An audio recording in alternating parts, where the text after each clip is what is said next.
1 2 3 বলি। শেষ হয়ে গেছে। প্রিয় শিক্ষার্থীরা, আজকে আমি একটা সম্পাদক করাবো, সেটা হলো অনুশীলনী 8.5 বৃত্ত অধ্যায় আর কি, 8 নম্বর অধ্যায়। এটা হলো 11 নম্বরটা। এটা মোস্ট অনেকবার বোর্ড পরীক্ষা আসছে। কোনো বৃত্তে এমন দুটি স্পর্শক আঁকো যেন এদের অন্তর্ভুক্ত কোণ 60 ডিগ্রি হয়। তার মানে কোনো বৃত্তে, যেহেতু এখানে বৃত্তের কোনো মাপ বলে নাই, সো আমরা ইচ্ছা মতো একটা বৃত্ত নিব আমরা। ঠিক আছে, দেখো, কোনো বৃত্তে এমন দুইটি স্পর্শক আঁকো যেন এদের অন্তর্ভুক্ত কোণ কী হয়, 60 ডিগ্রি। তাহলে প্রথম যে কাজটা হলো আমরা একটা বৃত্ত অঙ্কন করব। আমরা একটা কী অঙ্কন করব? বৃত্তটা। যেহেতু বৃত্তটার কোনো নির্দিষ্ট ব্যাসার্ধ আমাদের দেয়নি বলে, সো আমরা ইচ্ছা মতো নিব। সেই বৃত্তটা আমরা নাম দেব কেন্দ্র বিশিষ্ট। সেই বৃত্তটার নাম দেব কেন্দ্র বিশিষ্ট ABC একটা বৃত্ত আমি নিয়ে নিব, যার 3টা বিন্দুর স্থানাঙ্কের মতো আমি দিয়ে দিলাম যে কেন্দ্র বিশিষ্ট ABC একটা বৃত্ত। এই বৃত্তে আমরা দুইটা স্পর্শক আঁকবো যাদের অন্তর্ভুক্ত কোণ জানি কী হয়, 60 ডিগ্রি। এখন আমি প্রথম যে কাজটা করবো সেই কাজটা হবে আমরা ওয়ে যোগ করে দিব। আমরা ওয়েটা আমরা কী করে দিব? যোগ করে দিব। যোগ করে দেওয়ার পরে আমরা ও বিন্দুতে A ও B 120 ডিগ্রি একটা কী আঁকবো? কোণ আঁকবো, 120 ডিগ্রি কোণ। 120 ডিগ্রি কোণ হলো আমরা চাঁদা দেওয়া কিন্তু আঁকতে পারি, কিন্তু 120 ডিগ্রি কোণটা আমরা পেন্সিল কম্পাস দিয়ে আঁকবো।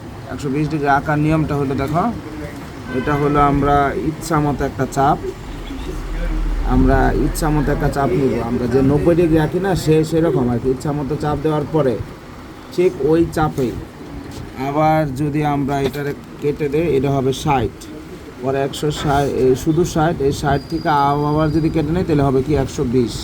তাহলে এইটা হলো 120 ডিগ্রি আঁকার নিয়ম। সবাই একটু খেয়াল করা হবে, অনেকে হয়তো খেয়াল করতে পারে নাই। 120 ডিগ্রি আঁকার জন্য আমরা ইচ্ছা মতো একটা চাপ নিব। ওই চাপে আমরা এটারে দুইবার কাটবো, যে একবার, এটা দুইবার। তাহলে এটা আমাদের কী হবে? 120 ডিগ্রি কোণ হবে।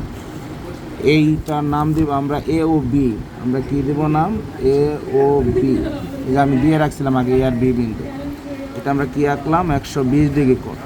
এখন আমরা যে কাজটা করবো সেটা হলো A আর B বিন্দুতে আমরা দুইটা লম্ব স্পর্শক আঁকবো। A আর B বিন্দুতে আমরা কী করব? দুইটা লম্ব স্পর্শক। এখন লম্ব স্পর্শ আঁকার জন্য আমরা বলি যেটা 90 ডিগ্রি আঁকবো আমরা। আসলে অ্যাকচুয়ালি দেখো, একটা বলে অন্যটা পারা যায়।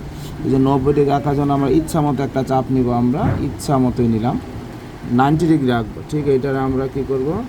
এই পাশের থেকে কেটে নিব, এটার আমরা আবার এই পাশের থেকে কাটবো, তারপরে আমরা এটা এই দিক থেকে কেটে নিব। এটা হলো আমাদের কি ডিগ্রি? 90, মানে যাকে বলে আমরা লম্ব স্পর্শক। আমরা এটাকে কি বলবো? লম্ব স্পর্শক। এটার আমি নাম দিব হলো AN।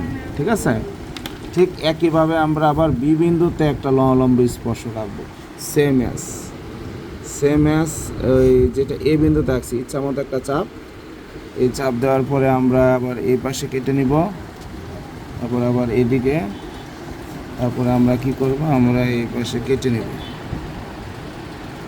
তারপরে আমরা এটা যোগ করে দেব। তাহলে এটাও একটা লম্ব স্পর্শক হয়ে যায়। এই লম্ব স্পর্শকের আমরা নাম দিয়ে দিব হইলো, এটার নাম হলো BM। এই AN আর BM তারা পরস্পর P বিন্দুতে যদি মিলিত হয় তাহলে APB। তাহলে এই কোণটারে আমরা কি কোণ বলবো? নির্দিষ্ট কোণ 60 ডিগ্রি হবে। ঠিক আছে, তাহলে এটাই হলো আজকে সংখ্যা।